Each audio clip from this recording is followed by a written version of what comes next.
ఒక ఊరిలో ప్రతి సంవత్సరం దేవుడిని ఊరేగింపు తీసుకెళ్లే సాంప్రదాయం ఉండేది. ప్రతి సంవత్సరం ఊళ్ళో వారంతా పండగ చేసుకుని, పూజలు చేసి, ఊరేగింపు కోసం అన్ని వీధులు శుభ్రం చేసి, ముగ్గులతో, తోరణాలతో, పువ్వులతో చాలా అందంగా అలంకరించేవారు. ఊరేగింపుకు ఒక ఎద్దు బండి కట్టేవారు.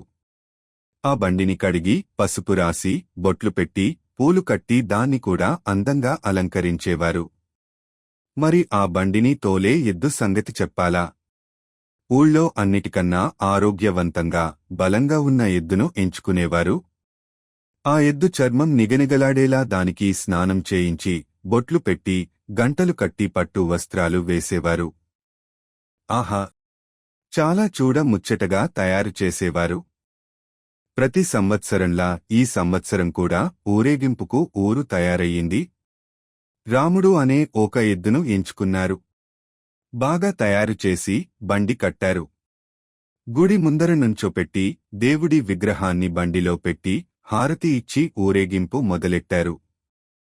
ఆ రోజంతా రాముడు ఎక్కడికెళ్తే అక్కడ మనుషులు వంగి నమస్కారాలు పెట్టారు. వెర్రి రాముడు ఇదంతా తనకి చేస్తున్న సత్కారం అనుకుని భ్రమపడ్డాడు. రోజంతా చాలా గర్వంగా, పొగరుగా, కొమ్ములు పైకి పెట్టి ఛాతీ బయటికి పెట్టి నడిచాడు. తనలో తానే మురిసిపోయి పొంగిపోయాడనుకోండి. ఇక సాయంత్రంతో మళ్లీ ఊరేగింపు గుడికి చేరింది.